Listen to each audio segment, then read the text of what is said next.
Next, please. Next, please. Okay, so I wanted to mention a couple things. One, I just want to ask what's going to be done. I know that this town hall was for District 5, but I see only one portion of District 5 represented here. A lot of the lower part of District 5 isn't here. So what are you guys going to do to make sure that the migrant community, that the Raza community, that the folks from below MacArthur are present and are able to speak on behalf of the issues that we're seeing? I know that when we're talking about a very divided, community around the issue of gang injunctions and a very divided community around the issue of, police violence and repression, we're talking about a very divided community because they stay on very different sides of Oakland. When we're talking about our community, we're talking about community that experiences police violence and repression constantly. So I want to mention really got to ask you to ask a question. So the question is, what are we doing about? Yes, and then my other question and comment is around, Ignacio de la Fuente, you mentioned Measure Y, but a large percent of Measure Y is around cops. So that's not prevention. What are you guys going to do to, whether it's the gang injunctions or any other thing, what are you guys going to do to implement something where the cops are coming into the community and they have no trust? So if they have no trust, I think we get your question. No, really quick. Sweetheart, look who's behind you and how much time we have left. Okay. We get the gist of it. You had asked two questions. One is you want the relationship, and we're going to say it again, between cops and prevention. And the Measure Y amount is divided almost equally, a little bit more for cops, a little less prevention. All right. But that is about $11 million a year, and it is a large amount of money, and it is what together with, it's not just any cops, it's beat cops who work with the neighborhoods, who work with the consuls. That combination together has brought crime down for 5 years. It didn't come down by itself. Crime has come down by 5 years. And, this is an amazing turnout. I mean, I've done politics in this city for a long time. This is the most diverse Measure District 5 meeting I've seen, because I do his budget hearings with him every year. In fact, if anybody's underrepresented today, it's Glenview. But there are people here, business people I know from International Boulevard. There are people from everywhere in between. My family and I walked the entire neighborhood.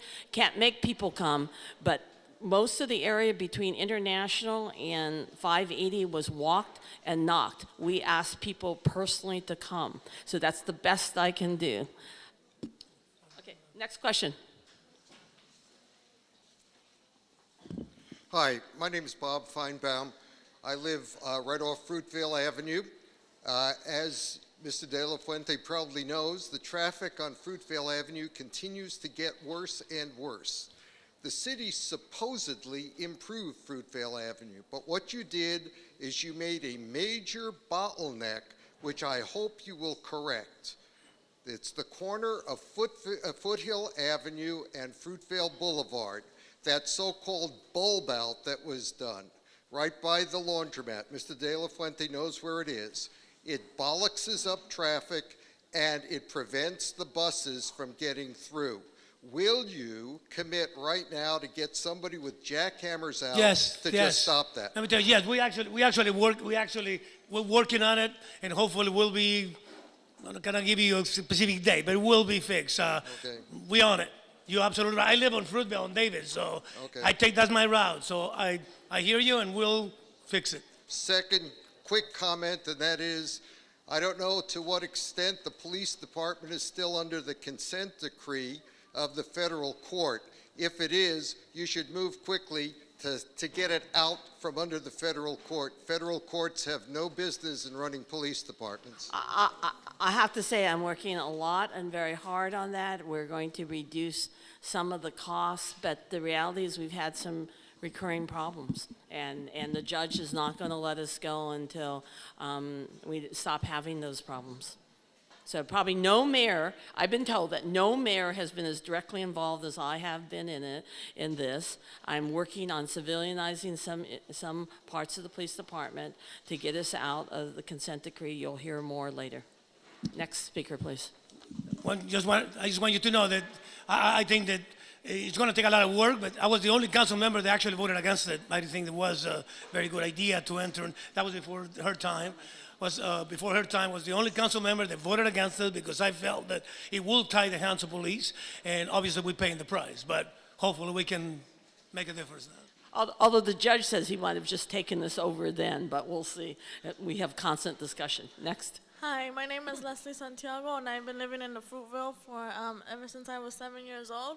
And I'm here because I oppose the gang injunctions, and I also wanted to ask, what is being done to the police officers that have killed innocent people? So is there anything that's going to be done to those police officers? Because let alone in January and February, the OPD has killed 13 people, and we haven't seen anything happen to those police officers. Another thing is that I don't understand how Officer Jimenez was rehired to the OPD when he killed two people that was unarmed, one being Andrew Moppins in the head. So I don't understand how people want to put this gang injunction when the biggest gang that we have to look at that's committing a lot of... Okay, let me answer the question quickly, and I'm going to let him also.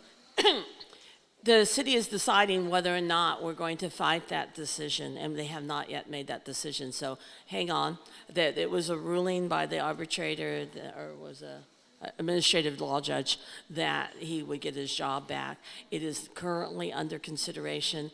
The city council needs to decide whether or not they're going to fight that. So that's one thing. Secondly, I've been going to every lineup in the police department. I have 10 left.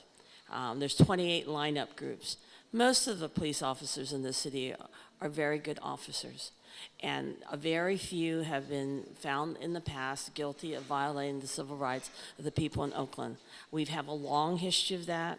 We've been working on it, and it's why you are the opposite, mirror opposite, you and the other gentleman. That's why we're still under a federal court negotiated settlement. The choice then was we could have taken a chance and the judge might have just taken us over like a trusteeship, but they negotiated an agreement at that time. They thought it would be better. We are getting closer to answering most of those issues, but as long as there's any violation of civil rights, we as elected officials can't be happy even if the negotiated settlement agreement goes away. So as mayor, I've been putting forward several proposals that I, as the mayor, will constantly monitor even if the settlement agreement goes away as part of my agreement with the judge. So, next speaker, please. In just 30 seconds, and it is a process, and everything I think that is a process and is a system that allows fairness, that allows the person to argue guilt or innocent. And if you only do it for some people and not for others, then it's a system that doesn't work. Everyone has got to have the day in court, and a system that work most of the time. Sometimes don't work, and then we have to do something about it. But the reality is that the arbitration system is something that is in every labor contract, including the police. They have the right to have a system that work in a case of an injunction in either direction, and that's how the system works. But. Okay, so I have two brief questions that are related. The first is for Mayor Quan, the second for Councilmember De La Fuente. The first is, my concern is the issue of displacement and gentrification in the Fruitville. I have a concern that the Fruitville is on a fast track to becoming like the Mission District of San Francisco, and I feel like today's meeting is sort of a reflection of that. There didn't seem to be adequate outreach. Who made the decision in terms of location? It feels like it really should have been closer to the Flatlands, to International Boulevard, to really be representative of the immigrant and the character of the community here in Fruitville. And so my question for Mayor Quan is, why are we investing in practices and policies such as the gang injunction that have been proven not to reduce crime, but are a tool for displacement and gentrification? That's the first part. I think we've answered that. Sure. The second part of the question for Councilmember De La Fuente is, it really feels that you have not been de la gente for a long time, Councilmember De La Fuente, not of the people. And the fact of the matter is, how can the community take the policy and practice and recommendations of you seriously when, despite being a prominent elected official, your policy and practice in your own home led for Ignacio Jr. to be a violent perpetrator who sexually assaulted women and went to Excuse me, prison. we don't allow personal attacks at our public meetings. I'm sorry. Next. It's okay. It's okay. That's why people get in nowhere. Actually, when you basically use other arguments to argue your point, that means that you don't have a point. You don't have a point. But I think that this community knows and understands the work that all of us have done. So, next question, please. Speaking of division and things like that, I'm against the gang injunction. Certain districts in the Black and brown community, division. I mean, the gang injunction is a division tactic. You have mothers and sons that can't even be together. Also, the real resolution programs for the youth and the people are being ignored. You guys just keep saying crime, crime, crime. We need the police, but that's not the answer. The gang injunction people is a wolf in sheep's clothing. We have police also being enforced in the schools. Killer cops, the one that killed Raheem Brown in an elementary school and being sent around in different Okay, schools. do you have a question? This is a comment. Yeah.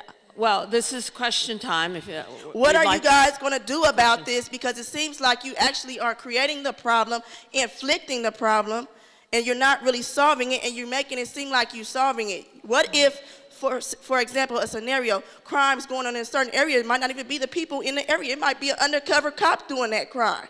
Okay. To make it look like that crime is Thank going you. on, and We'll we take need the cops next in that person. area. I'm just telling the truth. Don't cut the truth off. I'm not, but we're trying to give everybody a minute. You've had your minute. If you could let the next Stop person speak. demifying people. Stop demifying the gang. Stop demifying youth in the community and make it seem like they're the bad people when they're actually the people of the community. Have some real answers for those people. Yeah, and I absolutely agree. I think our youth are stigmatized, but just shouting at each other and not listening doesn't help either.